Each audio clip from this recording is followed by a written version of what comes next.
My name is Latoya.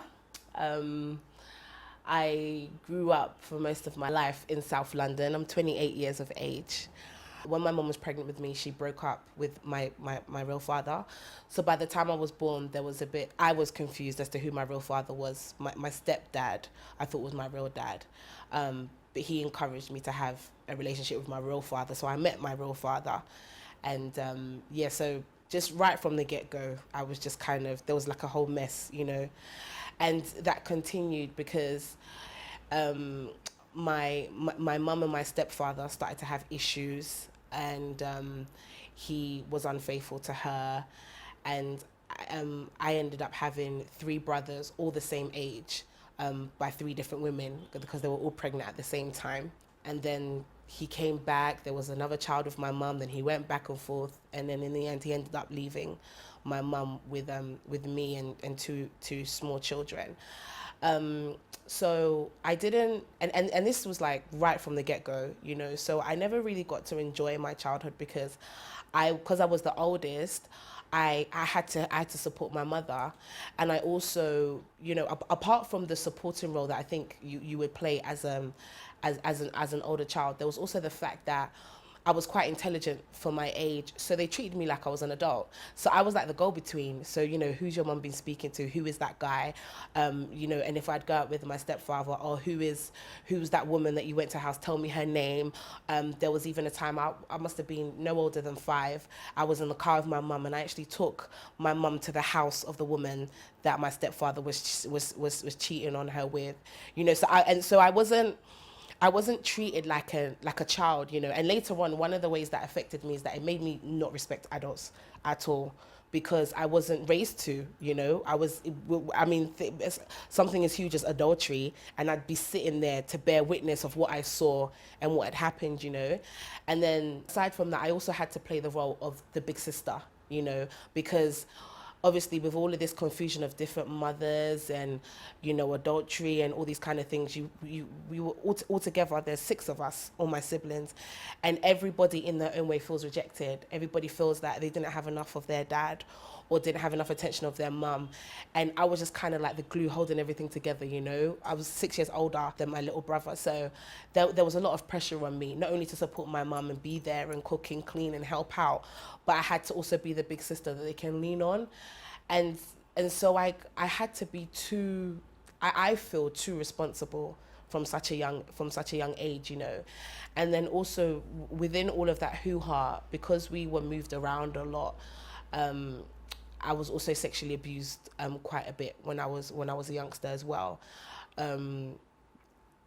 I remember anytime I'd walk into a boy's room and I'd that smell, how boys' rooms smell, especially when they're teenagers. I'd get scared. I'd get scared of being around men, and I didn't know why. And it wasn't only until I finished my GCSEs that I started getting flashbacks of what happened to me when I was a youngster.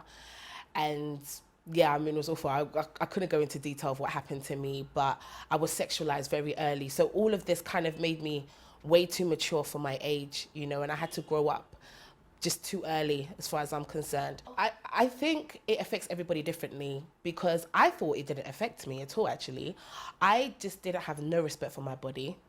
For one thing, I just think because when I was young, I was really into drama and all these extracurricular activities. I didn't have time for boys, and I was fat as well. So I wasn't that attractive. So I think that saved me. But if not, I could have slept with a whole football team and felt no way about it, because I didn't think my body was anything to be treasured. I didn't think that it was anything special. I didn't think sex was a big deal.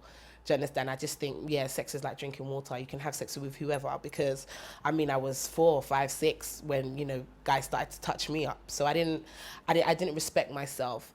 And then, but I knew other people who had been abused too. It made them very frigid. It made them very scared. And because it didn't affect me in that way, I thought I was okay. But it wasn't only until I was much older, into my 20s, when I realized that I actually didn't trust men with young girls. I noticed it when I gave my life to Christ and started my church.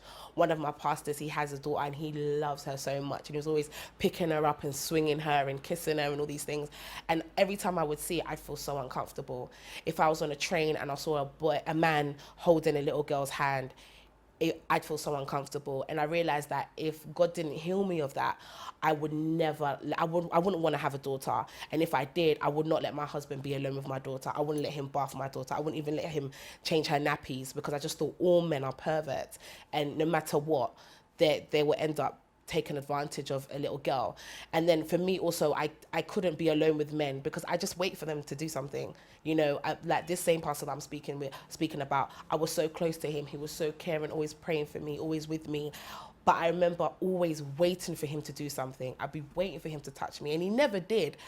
But I just realized that that's how that really affected me, is how I looked at men, and I just didn't trust them really.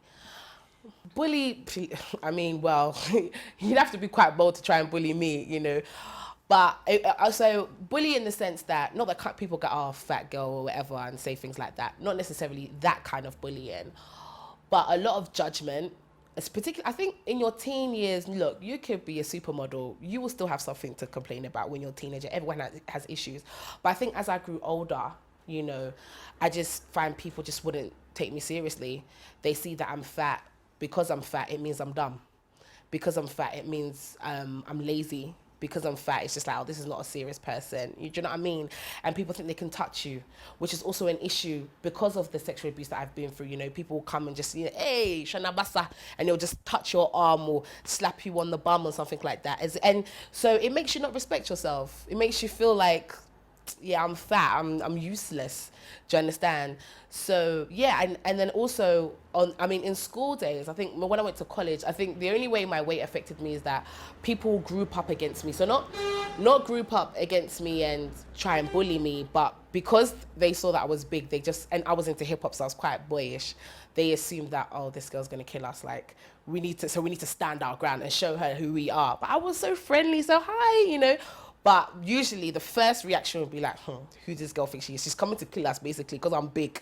It's like I'm some dinosaur coming to kill everybody. But those kind of things, I got over it. Me personally, like I said, when I said I didn't respect myself and I thought sex was anything, I thank God I met my husband at a very young age, so I never really got to flirt around. But I used to love when I would meet somebody who would say something as ridiculous as, oh, he doesn't really like fat chicks. I'd be like, oh, really? We will see, and that will prompt me, like, I will show you like fat chicks, you just don't know it. Wait till I get you alone. I'll turn you into butter.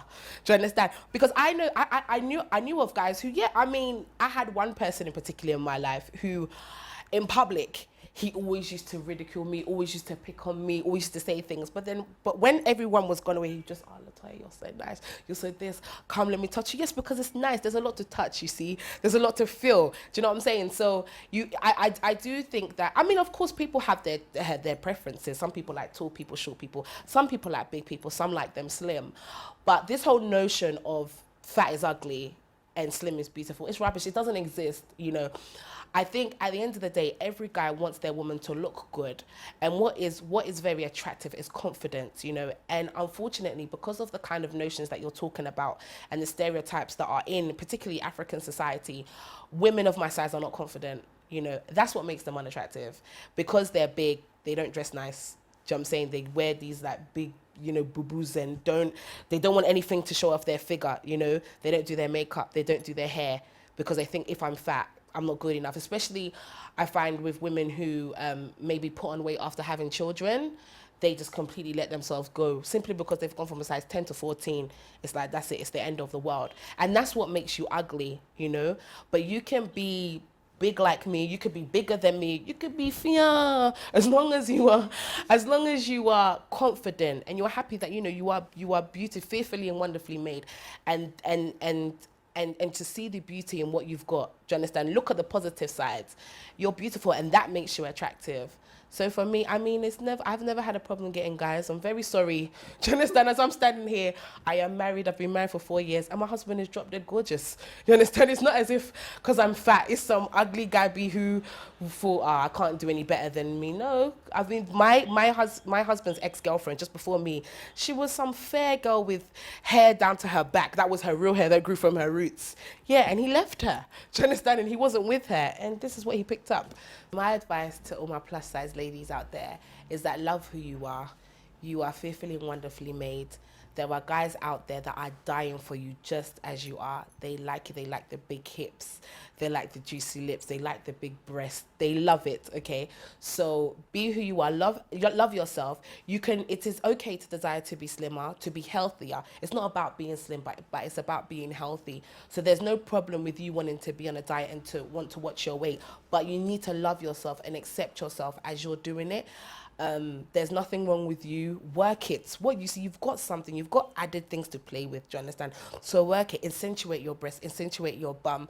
Do your makeup. Do your hair, and you will find somebody that loves you exactly how you are. Do you understand? There are some guys that if you lose an inch of weight, it will be a problem for him. Do you understand? So love yourself as you are, and there's somebody out there for you. I'm a born again Christian. I have spiritual fathers. I belong to a fantastic church, but I am confident and bold enough to say that my fathers were rappers. Do you understand? My father was somebody like Eminem. Through his music, I learned the character of men and how men operate and how men think. When they're talking about bitches, this, hoes, that, this, that, and I'm like, oh, okay, so that's what they think of women. Oh, okay, so this is how to behave. This is how not to behave. In terms of me being married, because I knew that once I start having sex, I'd be addicted to it and I'd go crazy. I always, from a young age, I just think it's a wisdom that God gave me, was that not to have sex until I was at an age where I can handle the emotions that came with sex. Because at a young age, I saw my friends get into it, and my friends were having abortions at 12, 13. I see them coming to school limping and bleeding, and I was with them, and I realized that it really screwed them up as well when they talk about they couldn't get over it.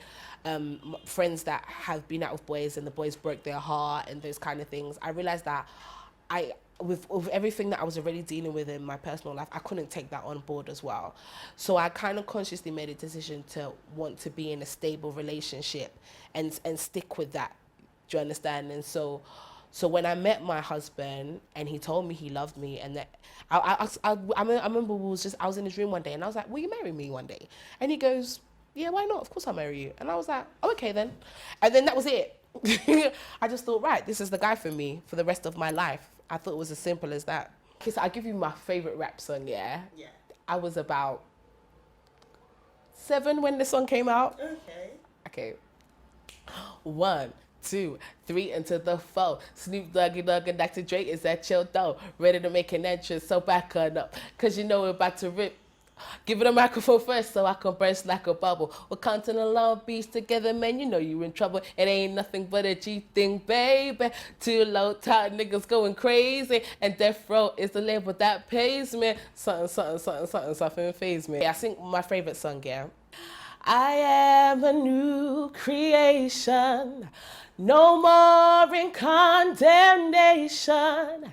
Here in the grace of God I stand, and I will praise you, Lord.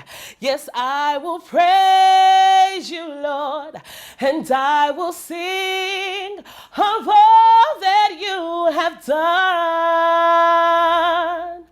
A joy that knows no limit, a lightness in my spirit. Here in the grace of God I stand. Hallelujah. Every difficulty that you've been through has actually been for your benefit. You've got a story. If you've survived it, you've come out with some fighting skills. You've acquired something new that you didn't know that you had. And for any person that feels that they're at a disadvantaged position, actually you're wrong. You're at an advantage. Do you understand? You've got something that you fought through. Do you know what I'm saying? Problems build your muscles, but that's only if you fight. You must fight. God didn't to bring you into this world to experience all this trouble and then just to die as a nothing, but it's so that you can make something of your life. Do you understand?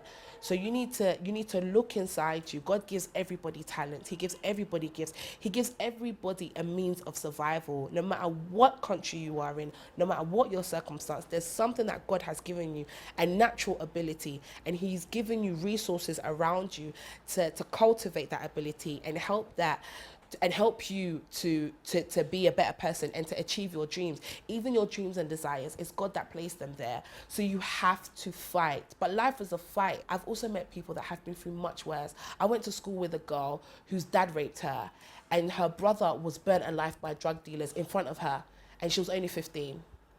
So how could I feel sorry for myself that I've been sexually abused? But my dad never, ever, none of my fathers ever did that. Do you understand? At least I can say it was strangers. I don't even know some of them. Do you understand? My uncle that did it, he was high off cocaine. So what do you say to somebody whose father rapes them? Do you understand? What do you say to somebody whose brother gets burnt alive in front of them? You see, so as difficult as you feel your life is, I bet you can probably find somebody in your world that's had a much worse time than you, but they're powering through it. So you should also power through it, and with the grace of God, you'll make it. But you've just got to believe in yourself, and you have to go. Nobody can live your life for you. You have to live it yourself.